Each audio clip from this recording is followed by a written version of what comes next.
Amigos, y hoy se celebra el Día Mundial del Medio Ambiente y 11 presuntos delincuentes han caído baleados por la policía en el último mes. Y a propósito, el gobierno lanzó militares a la calle para frenar la delincuencia. Amigos, también en un nuevo tiroteo en Estados Unidos, 4 civiles perdieron la vida. Y amigos, la libra de pollo en granja cuesta 46 pesos, pero al consumidor le llega entre 90 y 100 pesos. Amigos, esto es Consulta Participativa, tu espacio, tu voz. Saben ustedes que transmitimos a través de Carivisión, canales 26 de Claro, Altiz y 22 de Aster, y que estamos en todas las redes sociales. Amigos, estamos en nuestro canal de YouTube Consulta Participativa, al que le pedimos que vaya a YouTube, activen la campanita y se suscriban a nuestro canal para que reciba todo el contenido de Consulta Participativa de manera directa y especial.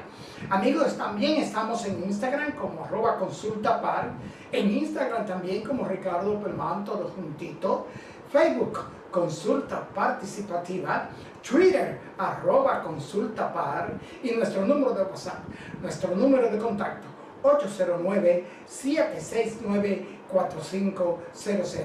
Escriban, llámenos, hagan sus sugerencias y preguntas que de seguro le complaceremos. Amigos, y nuestra dirección electrónica consultaparticipativa@gmail.com. Gracias amigos por estar ahí, como siempre, a todos ustedes, amigos que nos sintonizan allende los mares. Nosotros vamos a una pequeña pausa y retornamos de inmediato con nuestros comentarios.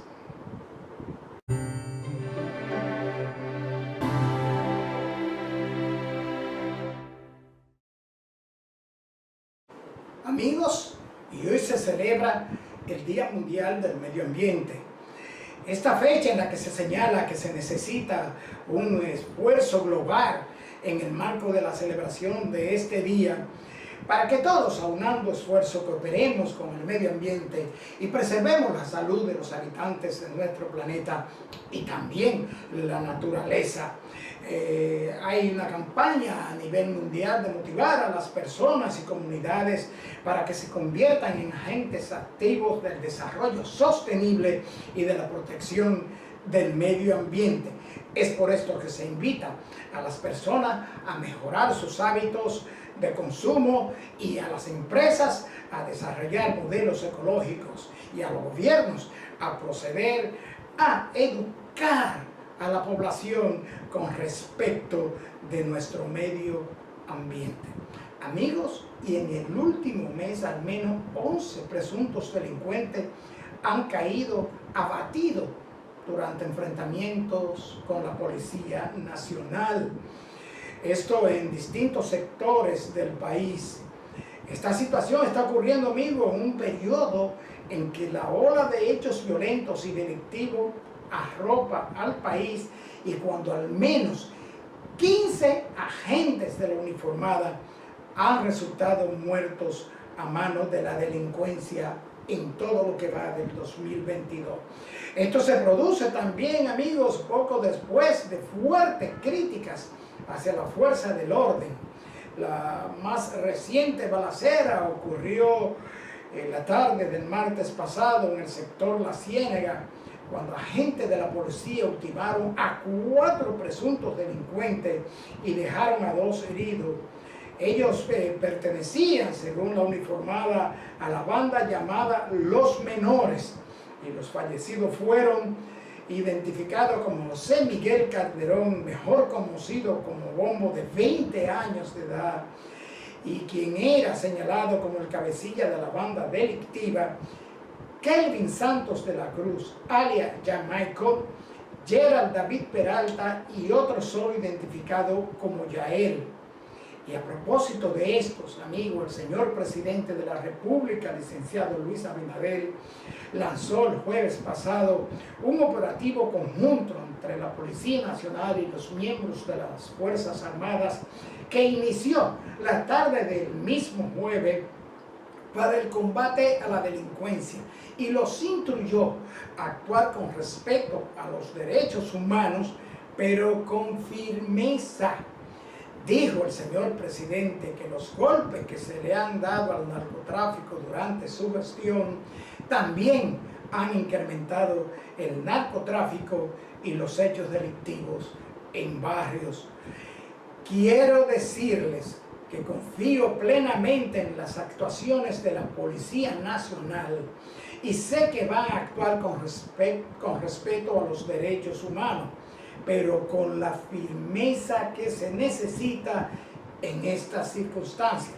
Les pido a aquellos que están actuando en nuestros barrios y en nuestros sectores, llevando intranquilidad, que no lo hagan y se entreguen de una manera pacífica, porque si no, se le va a buscar donde quiera, advirtió el primer mandatario de la nación. Amigos, un nuevo tiroteo en los Estados Unidos donde resultaron 4 civiles muertos. Se originó en un hospital donde este hombre armado mató a 4 personas el miércoles en Tulsa, Oklahoma. La policía de Oklahoma informó que este nuevo tiroteo ha conmocionado no solamente a Oklahoma, sino a todos los Estados Unidos, sacudido todavía por la matanza en una escuela en Texas la semana pasada. El sospechoso, que estaba armado con un rifle y un arma, presuntamente murió en el tiroteo ocurrido en el hospital Saint Francis de Tulsa. Amigos, ¿y la libra de pollo? La libra de pollo en granja, amigos, según los productores, cuesta 46 pesos. Pero a usted, a mí, a todos los dominicanos, nos llega la libra de pollo de 90 a 100 pesos. Se consultaron varios colmadones, varios colmados, y han dicho que el pollo lo venden al público entre 90 y 100 pesos. A juicio de los productores avícolas dominicanos, en el país no hay razón para que llegue a esos precios al consumidor final si la carne blanca se vende en granja a 46 pesos. Nosotros estamos produciendo más pollos. Estamos produciendo 19.5 millones de unidades de pollos al mes. No hay escasez, estamos suministrando la misma cantidad. Lo que pasa es que al parecer el consumo se ha disparado un poco por el hecho de que la carne de cerdo está más escasa. Por la situación tenemos que tomar medidas, y que señaló el presidente de la Asociación Dominicana de Agricultura, José López de Chan. Amigos, les invitamos a nuestra entrevista central, donde estaremos conversando con la licenciada Rocío Estefany de Jesús Durán, psicóloga escolar, neuropsicóloga escolar. Volvemos en breve con nuestra invitada.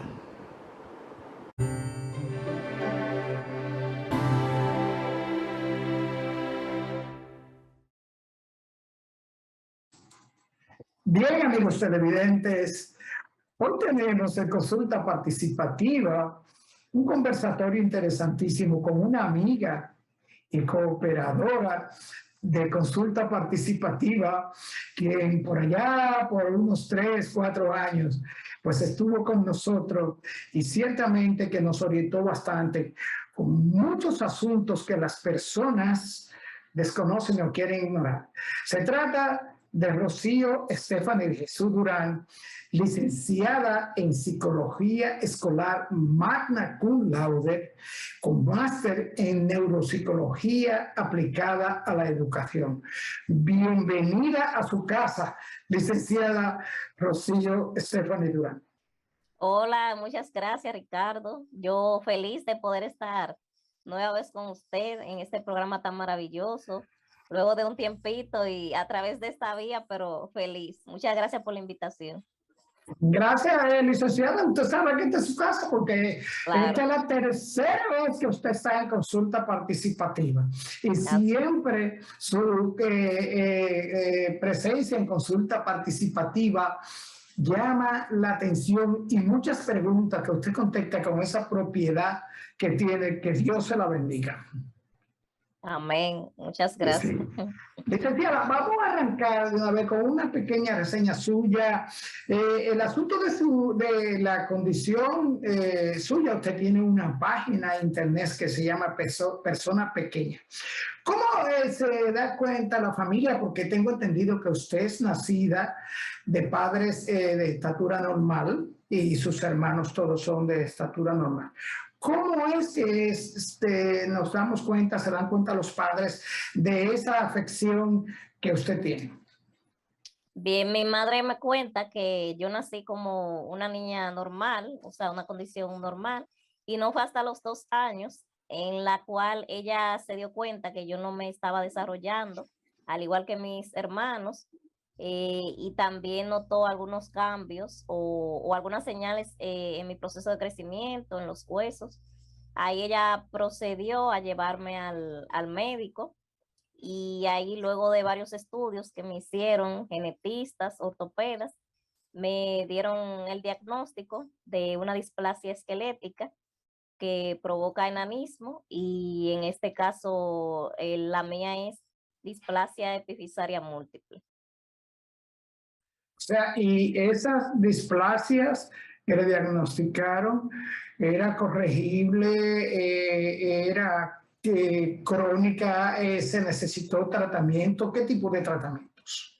Sí, yo estuve mucho tiempo yendo a los médicos que mis padres me llevaban y dentro de las medicaciones eran, eh, o sea, vitaminas y eso, pero no era algo que por la condición que por ser enanismo, no es que había un tratamiento para que yo creciera, porque ya se sabía que no iba a poder. En ese entonces decían que no era posible hacerme cirugía, pero ya luego de los años, sí en mi adolescencia, consultando otros doctores, otros ortopedas, ahí sí entonces me hicieron 2 cirugías para corregir las rodillas y también la espalda. Pero no es que sea una condición crónica ni nada así. No es una condición crónica, o sea, después de ahí no hay ningún tipo de patología ni daño periférico. Su salud es normal. Normal, gracias a Dios normal, pero sabiendo que hay distintos tipos de enanismo y ya dependiendo del tipo de enanismo que sea, hay quienes tienen más complicaciones de salud que otras, eso sí. Licenciada, nosotros siempre conversamos con usted y también fuera del aire. El hecho de que usted, su condición, en ningún momento la milanó, inclusive tengo información de que usted de niña insistía en querer ir a la clase, ir a la escuela y que por la condición, por los padres siempre somos protectores y tememos que nuestros hijos padezcan cuando tienen algún tipo de condición. Pero hábleme de su información porque me dicen por ahí que usted no era fácil insistiendo en la escuela hasta que lo logró. Así es. Por mi casa había una escuelita que mi madre llevó a mis hermanos primero para que ellos estudiaran, porque yo soy la menor. Y cuando yo veía que ellos iban, yo le decía a mi mamá, como a los 3 años, que yo también quería ir, que yo quería ir a la escuela. Y pues ella me llevó también y desde ahí yo empecé y siempre me han gustado los estudios. O sea, siempre, gracias a Dios, he sido sobresaliente en eso de los estudios. Sí, licenciada, y dígame, tengo entendido, está en su currículum, usted se graduó psicóloga escolar magna cum laude. ¿Cómo y cuándo ocurrió esto? ¿Cómo fue ese proceso en el bachillerato, con los compañeros en la universidad? Y Sí. graduarse magna cum laude. Así es. Yo opté por esa carrera ya a final del bachiller. Eh, Cabe destacar que mientras yo estaba en la escuela, yo por las situaciones que tenía de bullying y de enfrentarme a los niños, Realmente yo no quería o le temía a lo que era el recreo. Y era un poco paradójico el hecho de que yo quisiera con esa profesión volver a la escuela por todo lo que había pasado. Pero mientras yo inicié la carrera, yo lo vi como una oportunidad de yo también a poder ayudar de alguna manera a esos niños que pasan por ese tipo de situaciones y también colaborar con los que tienen dificultad de aprendizaje, las familias. Eso fue lo que más me motivó a elegir esa carrera. Entonces la estaba estudiando una vez a la semana porque me era más cómodo y para mi familia también, porque como soy del interior, entonces para viajar una vez a la semana era más cómodo. Ahí mis hermanos me llevaban, mis compañeros, que gracias a Dios fueron ángeles que él puso a mi lado, compañeras que me ayudaban a cargar el bulto, a subir las escaleras, también la silla, que una vez ya tuve que llevar mi propia silla para más comodidad, ellos también me ayudaban a cargarla. Y el ambiente durante la universidad fue muy, muy placentero. Me fue, gracias a Dios, bien en todas las asignaturas y ya a la hora de graduarme, fue un momento muy emotivo porque eh, fue en el lugar donde era, cuando yo iba entrando en la fila, todas las personas se pararon, me aplaudieron y fue de verdad una gran inspiración y motivación. Y también que pude graduarme con honores, recibir una medalla y fue algo maravilloso. Licenciada, a propósito de eso que usted dice, de la ayuda que usted recibía de sus hermanos, sus compañeros, eh, ¿cómo evalúa usted hoy día, después que usted está involucrada en auxiliar, en formar, en ayudar, que creó una página que vamos a hablar de ella, de personas pequeñas, ¿cómo evalúa usted el sistema educativo nacional en función de personas con ciertos impedimentos para el asunto de su traslado, su movimiento, audición, vista? ¿Cómo evalúa usted estos procesos educativos a personas, en el caso suyo, personas pequeñas? Bien, en cuanto al área de discapacidad, llevándolo a ese ambiente, el apoyo a los estudiantes que tienen necesidades educativas relacionadas a algún tipo de discapacidad, en los documentos están, o sea, los documentos están, pero muchas veces no se llevan a cabo o no están los recursos o quizás no se nos brindan esas adaptaciones porque, por ejemplo, en los centros educativos, que son ya de diferentes niveles, para un niño o un estudiante acceder, un niño usuario de silla de rueda, para acceder a un segundo nivel o un tercer nivel se hace muy difícil. Y he conocido de escuelas que incluso prácticamente el niño no ha podido estar en ese centro porque no hay adaptaciones para ello.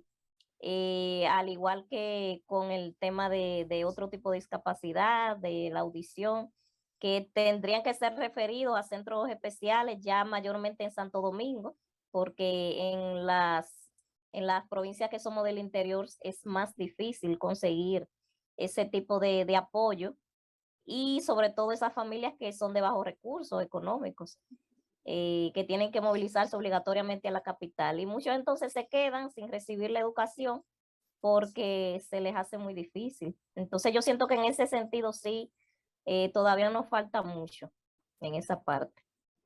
Licenciada, y de la sociedad en sentido general, ¿cómo ve usted?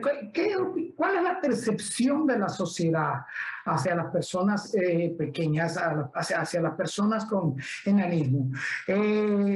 ¿Son rechazados, son aceptados, son tratados como personas normales? Porque usted no tiene ningún tipo de capacidad psicológica, al contrario, usted es una dotada especial por su calidad y su inteligencia. Gracias. Bien, todavía hoy en día, siglo XXI, la condición del enanismo se sigue asociando a burlas, a los enanitos de Blancanieves o los enanitos toreros, como hay en un país que se hacen unas actividades, pero que mayormente son asociadas a la burla, al entretenimiento, que cuando nos ven en la calle se nos señala, se ríen de nosotros, y también en el área del trabajo, muchas veces se hace difícil para una persona con enanismo conseguir trabajo porque eh, puede que vean el currículum, pero cuando la persona llega y lo ven que es pequeño, a veces lo valoran en función de la estatura que le falta y no le dan la importancia que tiene o no valoran las cualidades y las capacidades que esa persona tiene.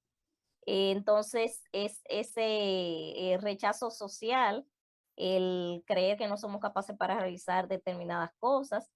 Entonces, sí, es como una de las principales barreras a las cuales nosotros tenemos que enfrentarnos, esa discriminación y como esa exclusión. Licenciada, tengo entendido que usted laboró en el Ministerio de Educación. Y ¿tuvo usted ese problema para acceder a una posición en el tren educativo del Estado? Gracias a Dios, no, porque yo, ya como está lo del concurso de oposición, yo pude pasar el concurso con buena calificación. En ese sentido, gracias a Dios, yo no tuve ninguna dificultad y puedo decir que soy bendecida por estar en el área de educación. Pero sí conozco de otras personas que con la condición y sí se les ha hecho difícil, o sea, más difícil como acceder a cualquier otro tipo de trabajo. O sea, que sí existen, a eso nos referimos a la pregunta, porque tengo una pregunta de una amiga televidente, que precisamente dice ella, que si usted por su condición de pequeño tamaño, si dentro del ambiente laboral le ponían limitaciones no existentes, o sea, limitaciones por su condición, o sea, no rozarme, no compartir. Habla un poco de Ah, eso. ya.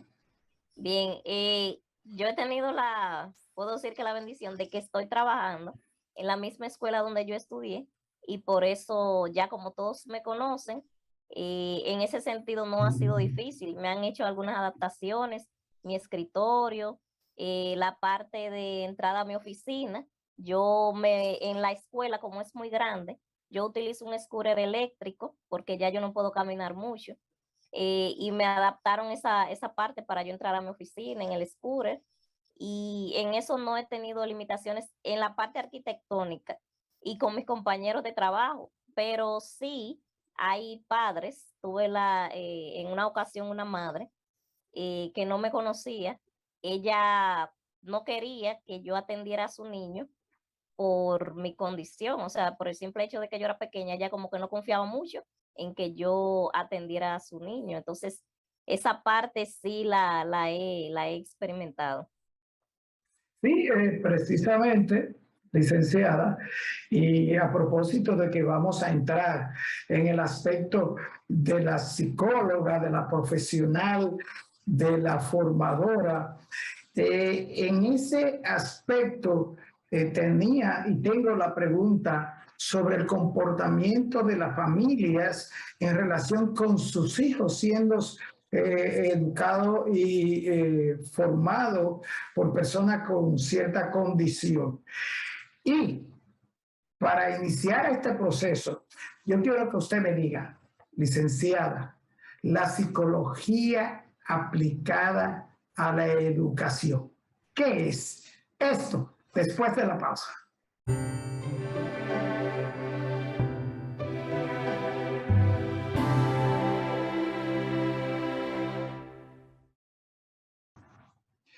Licenciada, antes de irnos a la pausa, hablábamos sobre el asunto de padres que tienen ciertas ojerizas, ciertos pensamientos negativos en relación con que sus hijos se han formado con personas con condiciones especiales o con discapacidades físico-motoras. En el caso suyo, usted eligió la psicología aplicada a la educación. Dígame, ¿qué es la psicología aplicada a la educación?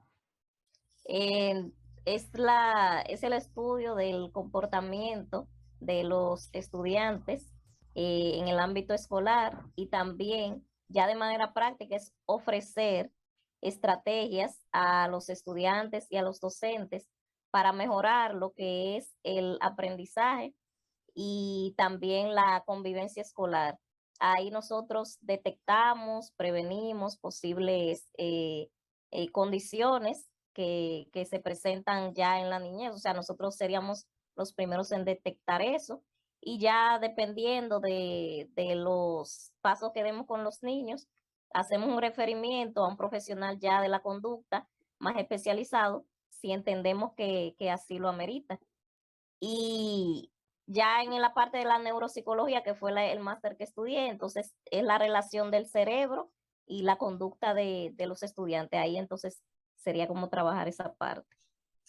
Licenciada, dentro de su trabajo, el psicólogo educativo interviene en diferentes ámbitos, en el ámbito personal, familiar, organizacional, institucional, sociocomunitario, educativo en sentido general. En el aspecto de la psicología educativa y la familia, ¿cómo trata, acepta y coopera los padres, los tutores con los psicólogos escolares con respecto a la formación y seguimiento de las directrices del psicólogo con su hijo? Sí, en mi centro, nosotros, gracias a Dios, los padres colaboran en el sentido de que cuando se les llama para que acudan, ellos van. Pero ya en la parte de dar un seguimiento, de que si le ofrecemos algunas estrategias para que trabajen en la casa con el niño, entonces ahí se hace un poquito más cuesta arriba, porque muchas veces las familias no colaboran en esa parte. Ahora un problema que estamos teniendo muy frecuente es el uso inadecuado que están teniendo las tabletas. Como ya todos los niños tienen sus tabletas, en la casa le están dando un uso inadecuado, y entonces los padres no se están dando cuenta. Los padres quizás también están o muy cansados o están metidos en sus celulares, como decimos, y los niños están haciendo y viendo cosas que no son para su edad, y es algo que lo estamos viendo ahora muy frecuentemente. Nosotros sí tratamos como de concientizar mucho, y se nos ha hecho difícil porque muchos padres o familias no colaboran en ese sentido, y es como uno de los problemas mayores que estamos teniendo ahora mismo, ese uso inadecuado de las tablets, el tiempo que duran, el que no hay como un seguimiento, y también en la parte de la lectoescritura, que después de la pandemia, pues sabemos que ha bajado mucho el nivel de esa competencia de la lectoescritura. Entonces, ahí ya nosotros necesitamos ante todo nosotros le decimos a la familia que somos un conjunto, o sea que debemos trabajar como uno, y que ante todo los necesitamos a ellos, y por esa parte es como que un poco más difícil se nos ha hecho. Licenciada, usted citó el asunto de los niños con la tablet, el acceso a la comunicación, muchas veces no controlada de los niños, de los estudiantes. ¿Cuáles son los problemas que usted en su experiencia ha detectado los más comunes en el aprendizaje en los niños en sentido general? Dentro de los problemas más comunes en el aprendizaje son la dificultad de lectura, el reconocimiento de las letras, de las palabras, y también en lo que es la escritura. Mayormente es la lectura, y es porque a veces falta como ese tiempo o esa dedicación para trabajar a los niños, o sea, de manera ya tanto en la casa, de manera personal, o también incluso en la escuela. A veces esos son como las dificultades más frecuentes que vemos en esa parte. Y por parte de nosotros, que a veces los recursos que tenemos, o la falta de tiempo para dar seguimiento adecuado a esas condiciones, a esos niños con esas condiciones, también se nos hace más difícil. Y con respecto a los niños en sí, a los estudiantes, niños inquietos, niños que le dicen hiperactivos, niños que no obedecen, niños que se sustraen. ¿Es ardua la tarea en estos niños con esas actitudes? Sí, bastante. Es de las situaciones que más tenemos que atender, niños que pelean frecuentemente, que a cada rato están allá, que nosotros hablamos con los padres, muchas veces por la manera de disciplinar de los padres en casa, que quizás no utilizan las técnicas de disciplina adecuadas desde pequeñitos, y ahí lo vamos viendo, en la escuela vamos viendo como esa explosión de esa conducta, de esas emociones mal manejadas o mal gestionadas, y que muchos nos damos cuenta que la mayoría vienen de familias disfuncionales, que no tienen a papá y mamá en la casa, que solamente es mamá que está criando, o son los abuelos, que ahí se hace mucho más difícil a veces. Entonces también eso lo vemos muy frecuente. Una preguntita de una amiga televidente. ¿Cree usted que el bullying y la actitud agresiva de los niños obedece o responde a una mala conducción o formación en el hogar? Yo pienso que una de las razones es esa, porque hay que aprender a educar en el respeto a las diferencias. Por ejemplo, eso que comentaba anteriormente, que si una mamá no quería que yo atendiera a su niña porque yo era de condición pequeña, ya esa mamá está enseñando a su niña a no respetar a las personas que tienen una condición diferente o a excluir a una persona que tiene una condición diferente. Entonces, cuando los niños ven que en la calle sus padres ven a una persona con otra condición o con una condición de discapacidad, y lo que hace es que o se burla o empieza a tomarle fotos o se aleja por miedo, temor, lo que sea, la ignorancia también. Entonces eso es lo que los niños van aprendiendo. Entonces yo pienso que sí, que una de las principales razones vienen es desde el hogar, de cómo los padres están educando a los niños en ese sentido. Licenciada, la psicóloga escolar, la neuropsicóloga escolar, la licenciada Rocío Estefan, ¿está de acuerdo con la educación sexual temprana en los niños? Nosotros desde nuestro centro promovemos la sana educación sexual, porque eso empieza desde enseñarle a los niños las partes adecuadas de nombrar su cuerpo, es decir, nombrar de manera adecuada cada parte de su cuerpo. Entonces, con mi compañera y yo, las charlas que damos en las aulas, nosotros les mostramos a los niños el cuerpo humano, se lo mostramos desnudo, y le vamos mencionando cada parte del cuerpo desde arriba hasta abajo, como dicen. Ellos se sonrojan mucho cuando se llega a la parte de los genitales y todo eso. Y ahí entonces es donde más nosotros tenemos que como que trabajar, pero que eso también viene desde la casa.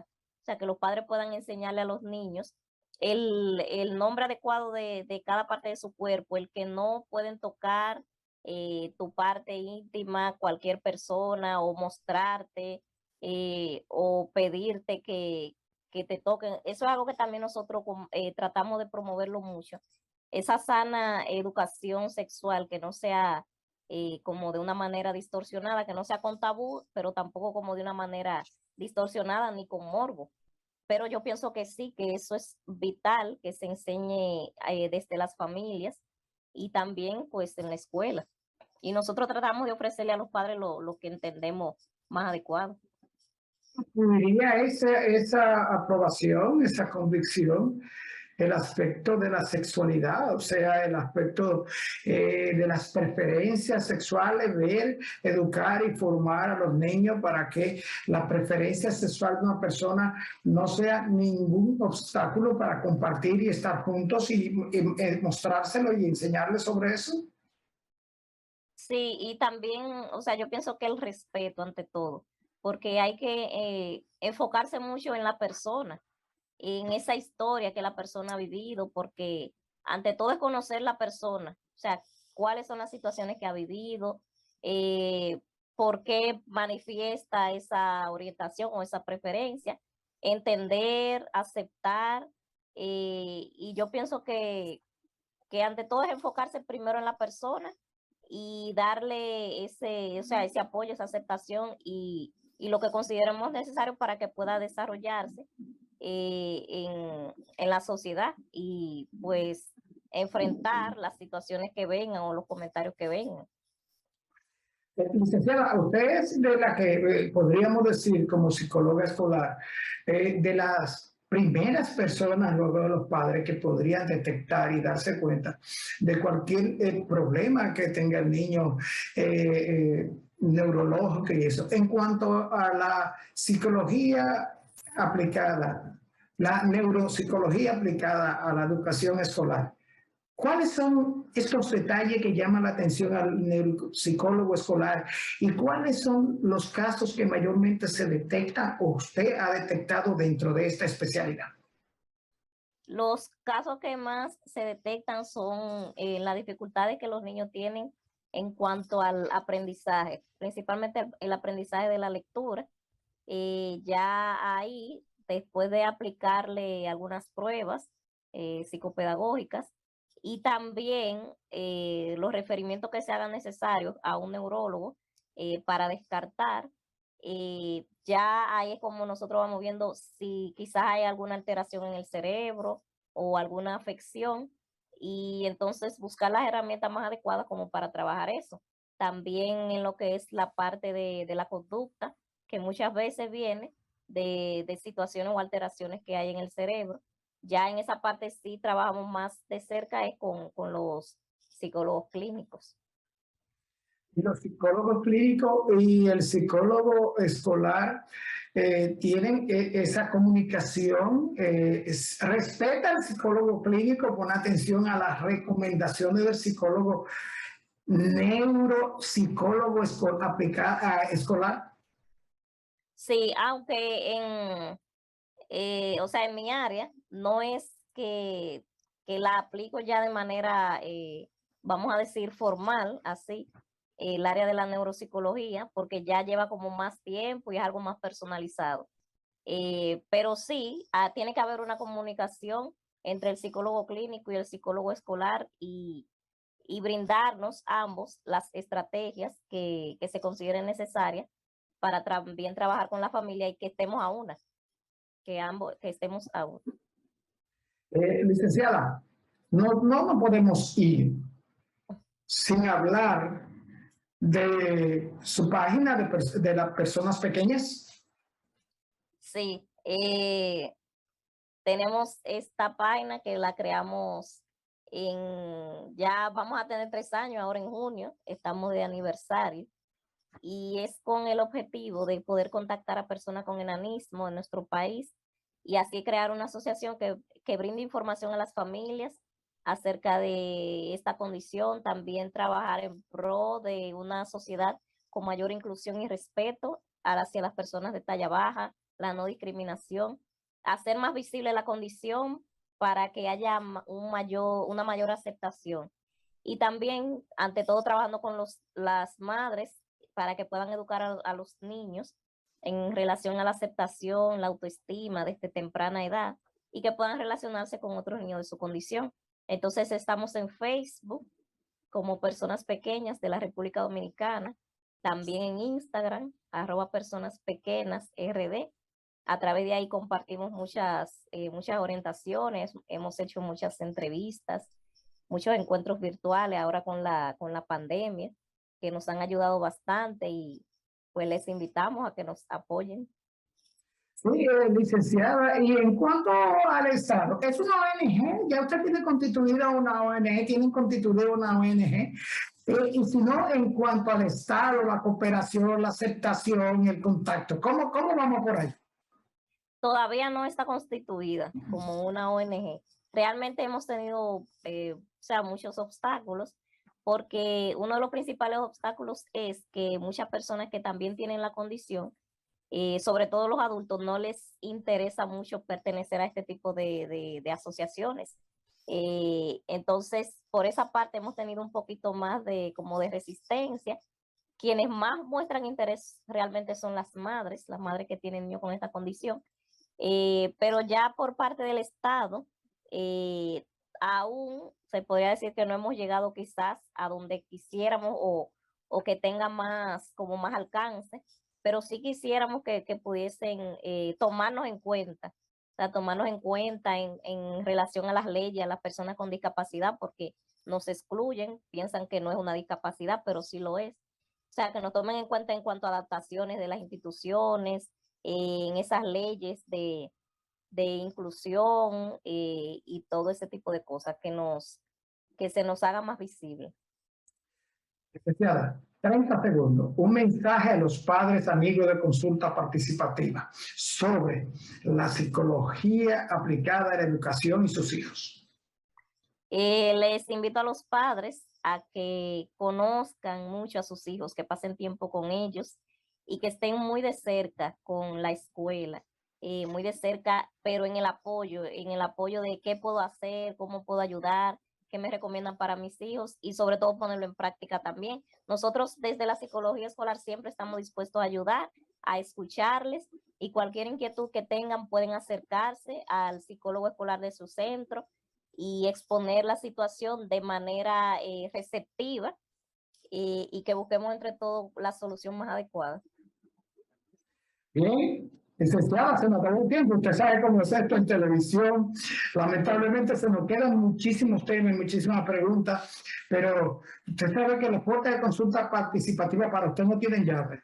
Las puertas de consulta participativa siempre están abiertas. Gracias una vez más por atender a nuestra invitación y por dedicarle esos 30 minutos de orientación a la familia dominicana, a los niños dominicanos, sobre todo al sistema educativo nacional. Gracias, Alarma, doctora.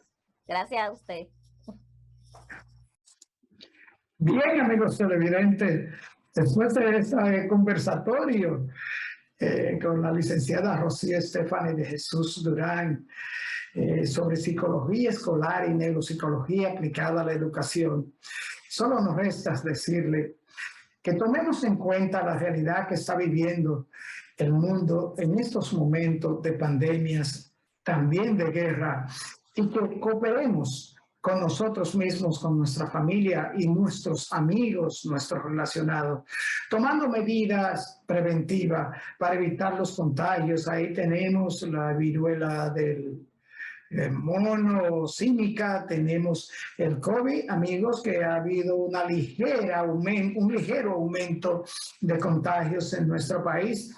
Exhortarlos, como siempre, que observemos el uso de mascarilla, el lavado de las manos, si es posible el distanciamiento social, permanecer en casa mayor tiempo, si no es imperativo salir, en fin, constituirnos como siempre deseamos y pedimos a todos ustedes en una herramienta de prevención y de salud.